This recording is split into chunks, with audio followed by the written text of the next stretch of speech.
He's thought of by Jean-Paul Sartre and Jean Genet as the most important American poet. And no American poet that I know of that's still alive has had any greater effect on the tenor and tone of American poetry. He writes prose as well. He's really a great guy. Charles Bukowski.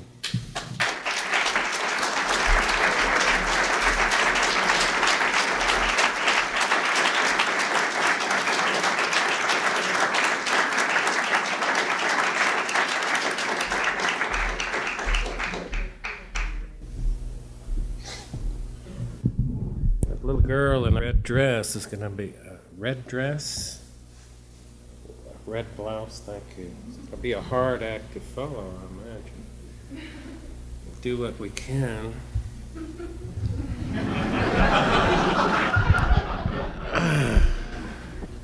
These are my poems. And these are also my poems. What have I done with my damn glasses? Oh. We've been chasing around to the bars through football games and everything. Really quite a mad sight out there. I guess the score, I heard the last score, UCLA 62, Utah 3. It's only, that was the end of the first quarter.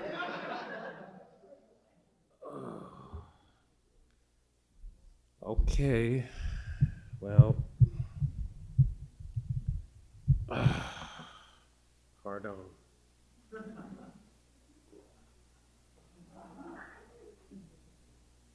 I came down with the flu, actually. It's not a joke. I arrived with a case of flu. And, let's be original. Now look, say the editors, that's a Bukowski poem. Now look, say the editors, that's a Bukowski ending. Can't you cut out that Bukowski line? It'd be a good poem otherwise. Well, fuck you guys. I used to have the same trouble with Turgenev, Ernie, and Fedor. I'm thinking of that 60-3, my God.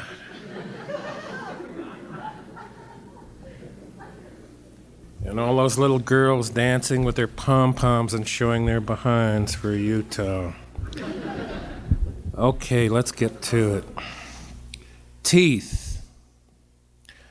Well, she said, touching the place on the side of her neck, I'm leaving with a mark I didn't have when I got here. Oh, I asked, did I give you that? She mounted her machine gun and shot me to pieces right off the breakfast nook chair. Beach. The lost and the damned, the wounded and the intellectual, the boozed and the debauched, and the negative and the uninspired, and the police and the police and the police. You guys don't have a beach around here, do you? The mad poet. When I told my sisters that you had written me a letter and signed your name in blood, they just cracked up, she said. Oh, I said, I'm glad they liked it.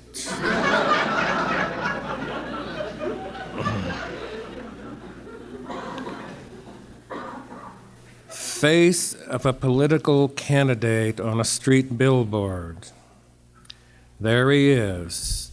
Not too many hangovers, not too many fights with women, not too many flat tires, never thought of suicide, not more than 3 toothaches, never missed a meal, never in jail, never in love, 7 pairs of shoes, a son in college, a car 1 year old, insurance policies, a very green lawn, garbage cans with tight lids, heel He'll be elected.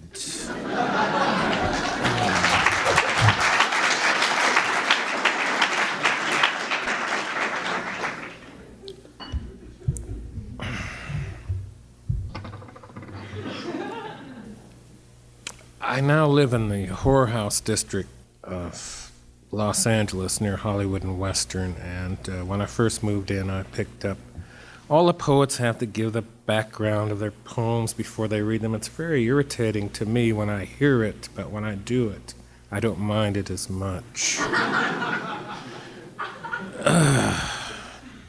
Private first class. They took my man off the street the other day. He wore an L.A. Rams sweatshirt with the sleeves cut off, and under that an army shirt, private first class. And he wore a green beret, walked very straight. He was black, in brown walking shorts, hair dyed blonde. He never bothered anybody. He stole a few babies from mothers and ran off cackling, but he always returned the infants unharmed. He slept in back of the love parlor. The girls let him. Understanding comes from strange places. One day I didn't see him, then another. I asked around. My taxes are going to go up again. The state's got to house and feed him. The cops took him in. No good. True story. If you ever heard of Western Airlines, okay. Free. There's this airline that gives free champagne, but I've been on it before. When the stewardesses come by, this is stewardess came by, I said no. It came right out of the bottle. The stewardesses went up and down giving refills. It was a smooth flight, and then it began. Restroom runs. Lines formed. Paper bags came out. I sat there listening to the moaning and the puking. When we got to the airport, they were still going. Some puked as they waited for their baggage. Others puked on the escalators and on the parking lot ramps. Some puked in their cars while driving home. Some were still puking at home. When I got home, I switched on the news, opened a beer, and let the bathwater run. I hope I don't get sued. If there are any sex fiends in the audience, this poem is dedicated to you. Oh, I say, lady.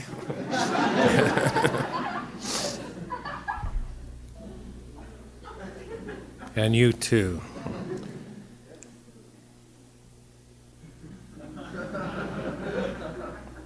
The sex fiends. I go to this rehabilitation center with my sister, he said, and the sex fiends all sit together. They're all guys 5 feet tall or under. And this one guy, they call him the rabbit. Well, the rabbit's problem is that he propositions every woman he sees. He just walks up and asks them to go to bed with him. I think that's very honest, I said. Some very greasy characters use the roundabout approach. Maybe so, he said, but it's still gotten the rabbit into trouble. In fact, he said, the rabbit saw a woman at the rehabilitation center and he walked up to her and said, "Will you go to bed with me?" And the woman said no, and the rabbit said, "I'll give you $1. That's $1?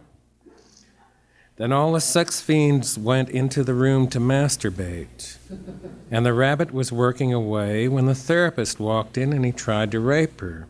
Yeah, what happened? Oh, she just pushed him off and walked out.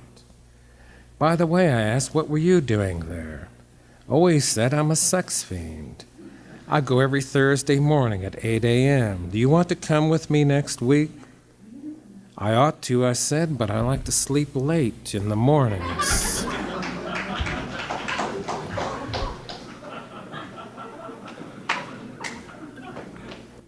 What I'm interested in is not the poetry, but the party later. Let's all get so drunk we don't even know where we're at. Let's kill each other. No, wait. All right. This one's called Christ. Christ, he told me. I went over there, and there was Barney in the corner. He was caught between the wall and the dresser. He had fallen in there. His legs were up in the air. There was dried shit on his legs, and piss and puke everywhere. He was in his shorts and underwear. "Hi, kid," he said. He'd run out of wine and was drinking canned heat. "This place is awful," I told him. "It's where I live," he said. "I know it's where you live. You mind if I open a window?" "Go ahead." I held him out of the corner and put him on the bed. "Let's go to Peru," he said. He told me there was some money in his pants and he told me to buy him this gallon jug of Red Mountain and 4 packages of peanut butter crackers. I came back with the stuff, left it by his bed. He was asleep, and I left. When I came back the next day, the crackers were uneaten, the Red Mountain empty, and he was back, stuck, with his legs up in the air between the wall and the dresser. "Hi, kid," he said. I asked him how come he hadn't eaten the crackers. "I couldn't make the red lines unwhirl," he said.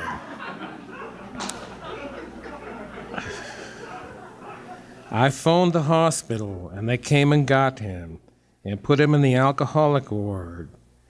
These other guys were just common alcoholics, and here he was on the canned heat.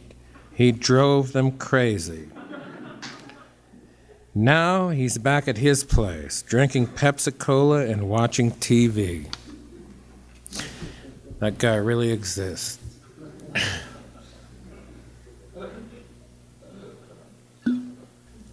2 horse colors. "I'm hot now," he said, and lined a single to center. Next up, he tripled, then drew a walk. 4th at bat, he homered. 5th at bat, he doubled. "I'm hot now," he said, then sang in the shower. When he got to his place, his woman wasn't there. He went to the dresser drawer, got what he needed, went over to Mike's and broke the door down. They were in bed together. At the last moment, he got the truth of it, changed his mind, put the gun into his mouth and pulled the trigger. Next day, they had a rookie up from Memphis in his spot. The kid went 0 for 4, suckered on the changeup on the low and inside. But he was good with the women, and that's more important than any .364. Let's say something stupid.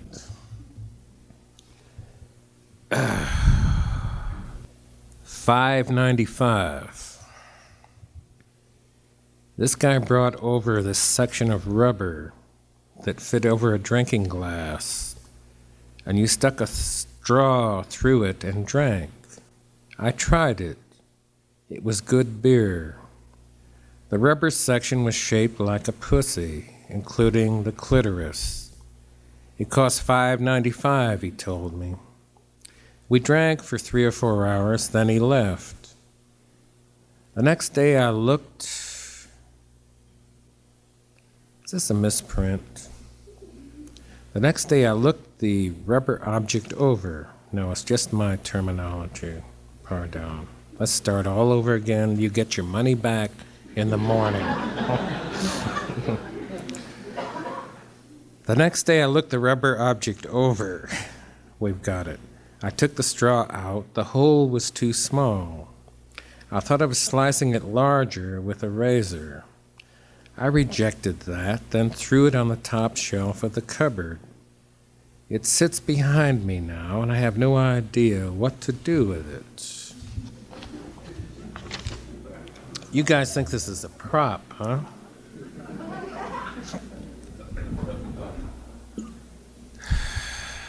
You're right. Dogfight. He's a runt that snarls and scratches, refuses dog food, chases cars, groans in his sleep, and has a perfect star above each eyebrow. We hear it outside. He's ripping the shit out of something outside there 5 times his size. It's a professor's dog from across the street.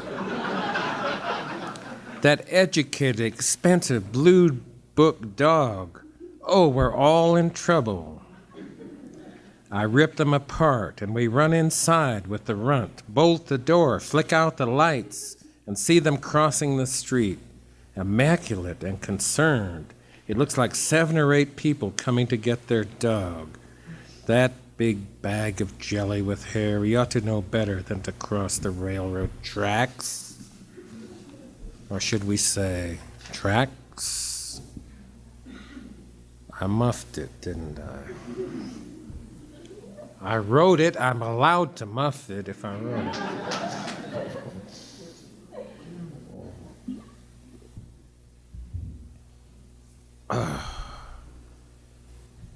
Big, gray balloon things, heavy. Into the elephant's ass shoots the sun. Well, not entirely into the elephant's ass shoots the sun. Hardly halfway into the elephant's ass shoots the sun. Hardly at all into the elephant's ass shoots the sun. It's rather closed up, and the tail gets in the way. And who started this, anyhow? Did you ever see elephants lined up in the afternoon, leaning against each other sideways?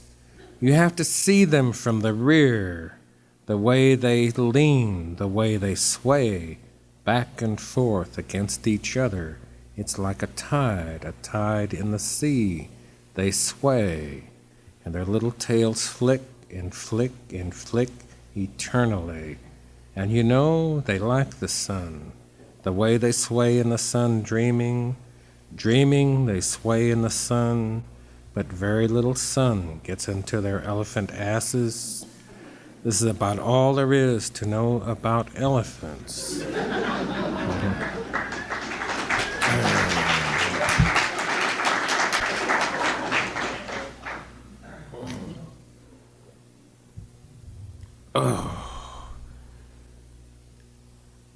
It's still a hard act to follow. No mutter.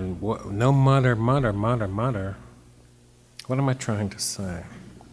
Pull it out, Bukowski. Be clever.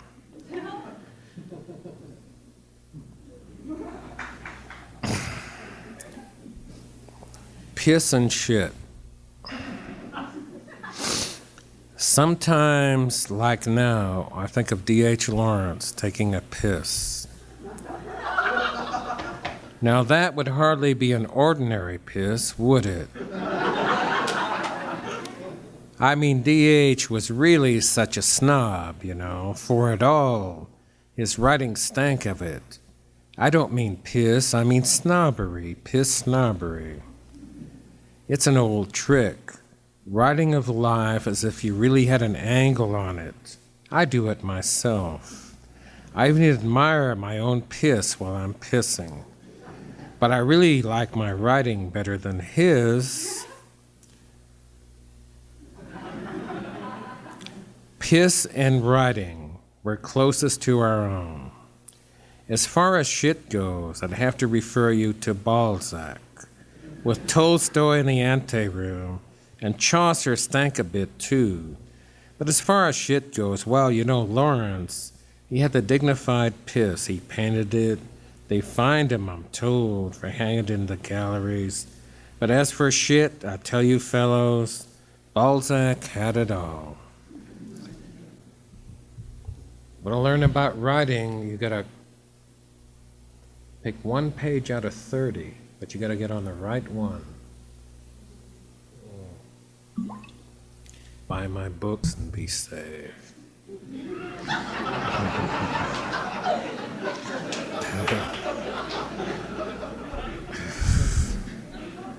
How do I get away with this bullshit? I don't even try. Okay, thank you. When is the clear going to come up with a 10-foot knife just to slam it through me? Okay, all right. Now she hates me. She told me what a great writer I was, and what a great lover I was, and what fine hands I had, and feet I had, and what a wonderful belly. And I told her, listen, I don't love you, and I want you to understand that, so don't get yourself involved. Then I climbed back into bed with her. I don't understand why she was so bitter when I left her 3 months later. She had a television set the length of her bed. I used to lay there in the mornings after she went to work. The maid came at 10 a.m. and fixed me eggs, toast, and coffee, sometimes with bacon, sometimes without. There was always orange juice, but I didn't like her friends or her dog, and I got tired of her expense account dinners at the best restaurants under candlelight. So, that's not in the poem. So I left her 3 months later after having promised her nothing.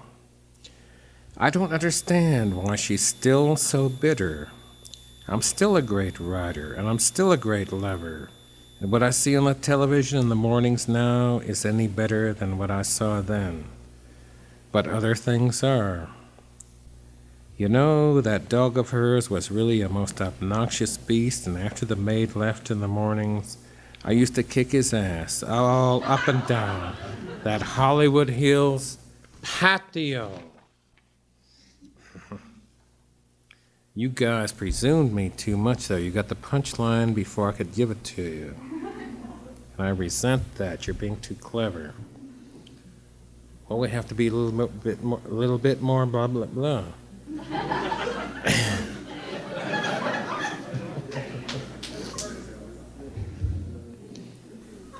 It's so wonderful to know everything.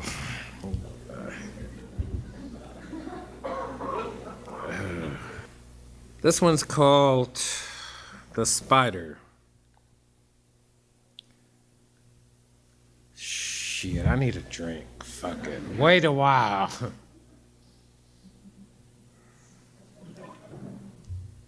Now I hear these voices saying, oh, that Bukowski just in a big asshole. He's up there fucking drinking, flopping around, waving his arm. He's acting like just a big jerk, man. He's big tough boy shit, man. Come on, well, I'll give you your feed too, don't you? Well, let's go back to art. What?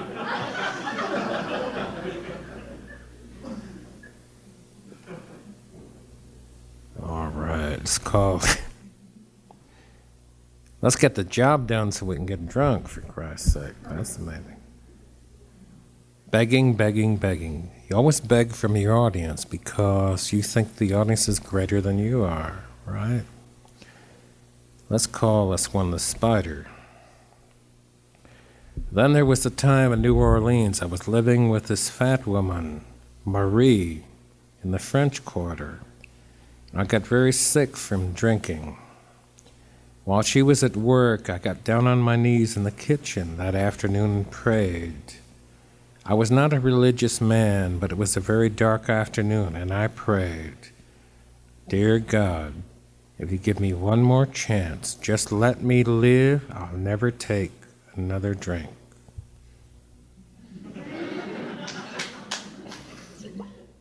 You guys got the ending already. I kneeled there, and it was just like a movie. Just as I finished praying, the clouds parted and the sun came through the kitchen curtains and fell upon me.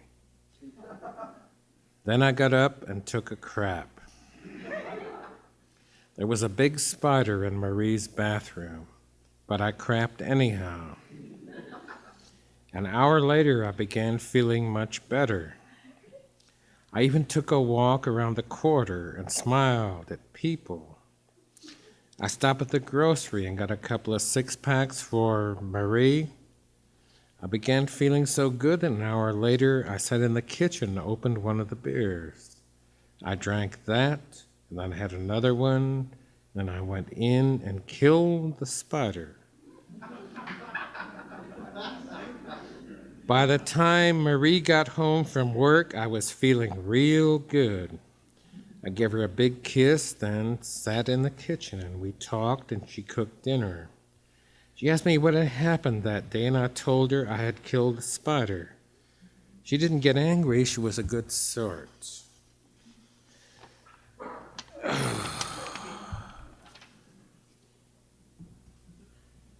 My God, I've been reading for 45 minutes, and I've got all this paper left.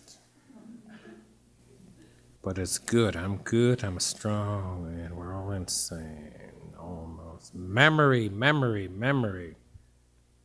Hey, you know what? Memory. I've memorized the fish in the sea because somehow I have seen them all there at once sometime. I've even memorized the camels I've strangled in my dreams. I remember one time all the streets of Hollywood Boulevard ordered a 93-foot roast beef sandwich. I remember awakening one time and seeing all the hills and the bills smeared with dog food. And I've memorized green rooms in St. Louis and New Orleans and Chicago and New York City, where I wept because I knew the idiocy of myself could not overcome the totality of them and or it. I've memorized the unfaithful years. I've memorized each cigarette that I have rolled. I've memorized Beethoven and New York City and baggy asses and baggy pants riding up escalators. I've memorized Chicago and cottage cheese and the mouths of some of the ladies and the legs of some of the ladies and the way the rain came down. I've memorized the face of my father in his coffin. I've memorized all the cars I have driven, and each of their very special and sad deaths. I've memorized each jail cell, the face of each president, a new president, and the faces of some of the new assassins. I've memorized the arguments I've had with all the women I have loved. Best of all, I've memorized tonight, and now, and you, and me, and light across my fingers, specks and smears on the wall, shades down behind orange curtains. I light a rolled cigarette and then laugh a little. Yes, I remember the clogged toilets, too, the nerve of my memory. Just to show you cats, I don't always have to put, thank you, I didn't ask for that, but it's cool, all right. Oh, poetry is so sickening. The closing of the topless and bottomless bars. The idea that suffering only belongs to the gifted and the noble and the intelligent, the sensitive and the daring and the inventive, that is the tallest stack of shit of them all.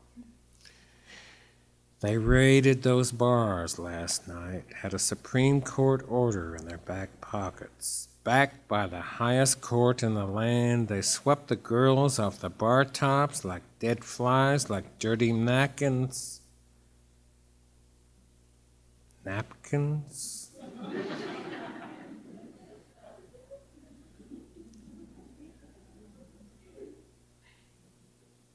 Half-dressed into vans and automobiles to be booked, fingerprinted, photographed, and jailed.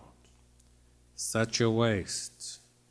What a waste of grade A decency goods. Speak about indecency, The cops were the most indecent things that night.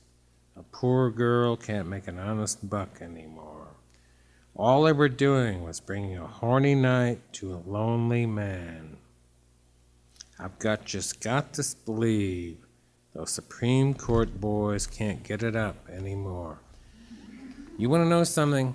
I murdered this poem about 6 times over, but I can't read it. It's better than the way I read it.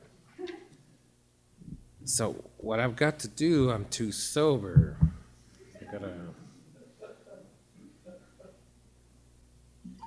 My nerves are gone. No, I'm playing the ponies. Women are going to come in and, okay. I'm in trouble. I'm almost in trouble. This one is called, Well, Now That Ezra Has Died. Well, now that Ezra has died, we're going to have a great many poems written about Ezra and what he meant and who he was and how it went and how it still is with Ezra gone. Well, I was shacked with this alcoholic woman for 7 years, and I kept packing home the cantos through the door, and she kept saying, "For God's sake, you got pound again? You know you can't read him. Why do you bring him here?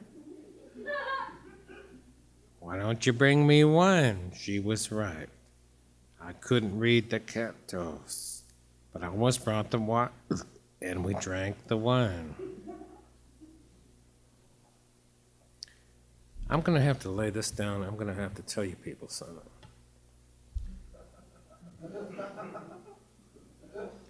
You don't even want to hear me read. What you want to hear is some... Okay, forget it.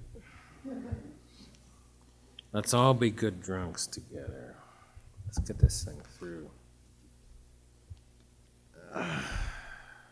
Where were we? Does anyone remember?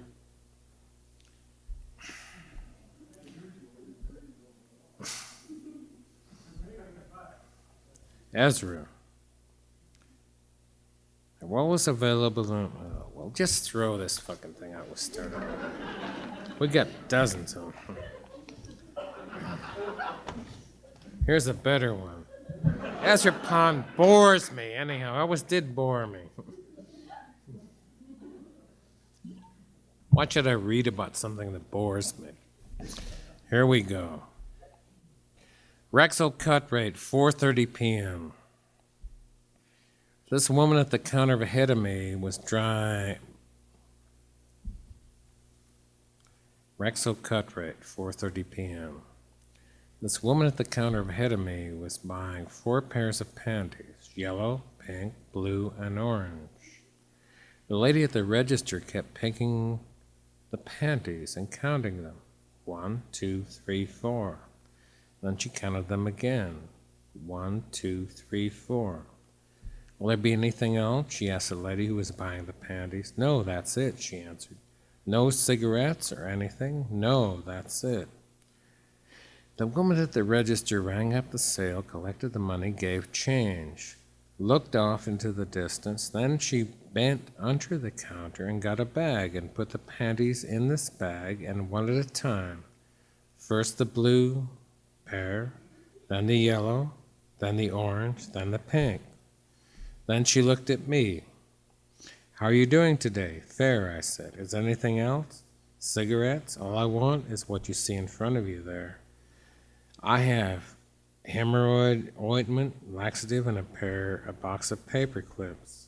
She rang it up, took my money, made change, and handed me my things, bagged.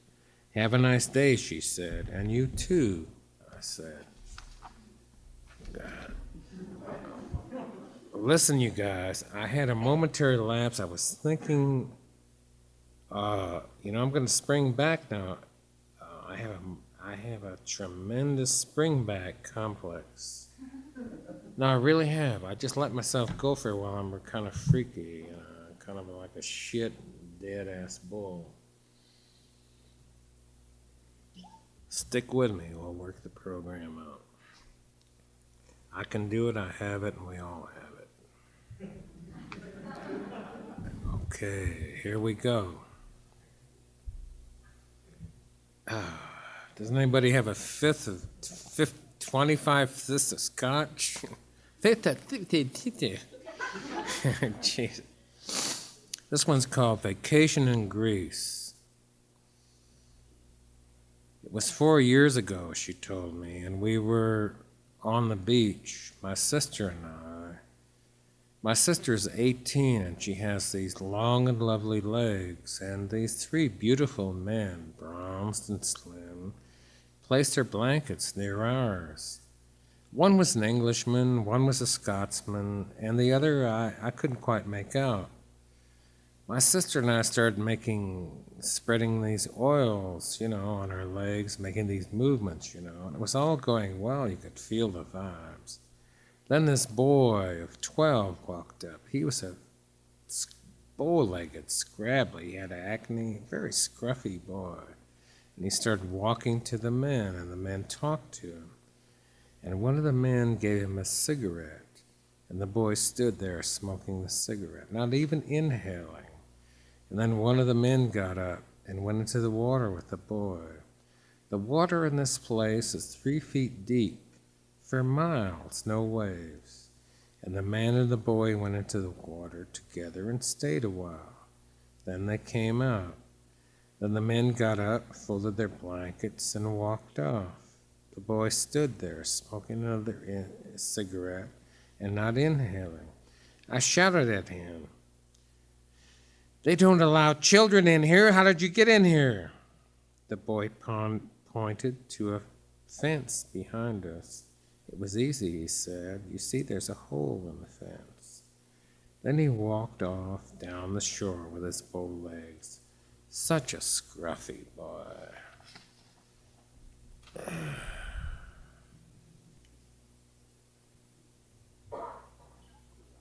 When we run out of booze, we run out of poetry. My father's big-time fling. I came home from grammar school one day, and my mother was sitting crying. There was a mother... I'm not going to read that. I'm sorry. I think because I misread mother toward woman, it's just a bad poem to read. It's just shitty dumb. So let me go on to another. You have to go on by instinct. Here's a more mortician. Solid State Marty. He's almost 80. And they went to visit him the other day. He was sitting in his chair with a burlap rug over his lap. And they walked in. The first thing he said was, "Don't touch my cock." He had a gallon jug of Zinfandel in his refrigerator. He'd just gotten off of 5 days of tequila. A new $500 piano was in the center of the room. He'd brought it for his son. He'd always been phoning for me.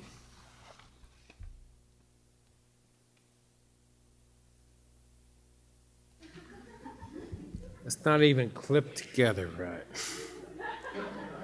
Fuck it, let's go and read something else. Wow. Nothing is as effective as defeat. Always carry a notebook with you wherever you go, he said. And don't drink too much. Drinking dulls the sensibilities. Attend readings. Note breathe pauses. And when you read, always understate, underplay. The crowd is smarter than you might think. And when you write something, don't send it out right away. Put it in a dresser for 2 weeks. Then take it out and look at it. And revise again and again. Tighten lines like bolts holding the span of a 5-mile bridge. And keep notebooks out of your bed. You'll always get these thoughts during the night, and these thoughts will vanish and be wasted unless you notate them. And don't drink. Any fool can drink. We're men of letters. For a guy who couldn't write at all, he was about like the rest of them. He could sure talk about it. God, you guys are tough. I'm going to have to cut you with some swords here. You guys are really waiting for some shit. Well, I'm going to give you a little bullshit first. The word. They rang at 10:25 a.m. Sunday morning. I put on my dead man's bathrobe with one sleeve missing and opened the door to a woman in dark glasses and a man. "How you feeling?" he asked. "Not well." He shoved some religious material toward me. "Please, I don't want these, please." "We're all from the same creator," he said. "I am the creator," I answered, and closed the door.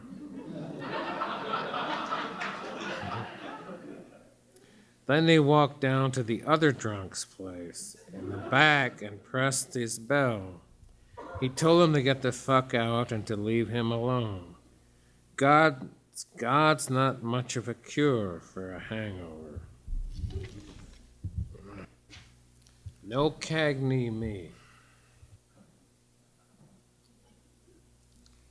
I had a borrowed TV set for a month. And I saw some old Cagney movies. Most of Cagney's moves with women began in the kitchen. They say something he doesn't like. He slaps them with a dish towel and pushes a grapefruit into their faces. They weep and fall into his arms. Me, I've always been being attacked by women, especially when I'm drunk. They push me out of doorways, into the rain, into mud puddles on my back. They pour beer over my head, come at me with knives and bookends. Ends, they attacked. Snarling like the leopard, they rip my coats and shirts apart. They attacked at any moment while I'm casually talking to a friend or while I am asleep. Sometimes they beat their heads against walls. "I'm leaving," I say. "Oh, you always want to leave, don't you?" "Well, Christ, you act like you don't like it." "Well, go then, go." I go. No Cagney me. I drive away thinking, oh shit, God, it's so nice to be alone. You had it, Jimmy. What a woman wants is a reaction. What a woman wants... Oh, I fucked the whole fucking poem. Just forget it. Somebody else will know. I fucked it. I twisted up my meaning of it. Okay. I really fucked it up. Well, you guys wanted to see pretty good writer getting fucked up, so here you go. You got your money's on it, all right? Okay, listen, since I'm getting so fucked up, here's a poem about love, about being fucked up. After this poem, let's all get drunk together and forget it. All right, let me read it. It's a good one, though. I think it is if I can handle it. What's the score after...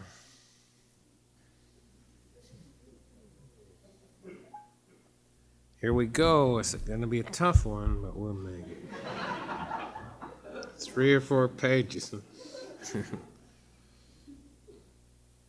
Okay, but I mean it. It's good. Okay, this is called Love.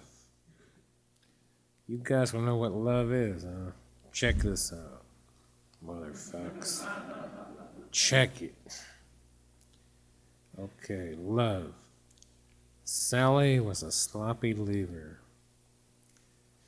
She was good with the notes. She wrote them with a large, indignant hand. Sally was always indignant. She was always good at that. And she always took most of her clothes. And I'd open the bottle, sit down and look about, and there'd be a pink slipper, under the bed. I'd finish the drink, get down under the bed, throw that pink slipper in the trash. And next to the pink slipper, I'd find a pair of shit-stained panties. And there were hairpins everywhere. In the ashtray, on the dresser, in the bathroom, and her magazines were everywhere with her exotic covers. Man rapes girl, then throws her body from 400-foot cliff. 9-year-old boy rapes 4 women in Greyhound bus stop restroom, sets fire to repository disposal unit. Sally was a sloppy laver. In the bottom drawer, next to the Kleenex, I'd find all the notes I'd ever written her, neatly bound with 3 or 4 sets of rubber bands. And she was sloppy with photos. I'd find one of both of us crouched on the hood of our '56 Plymouth. Sally showing a lot of leg and grinning like, look, this thing bores me. Okay, all right. No, I don't like it. Listen.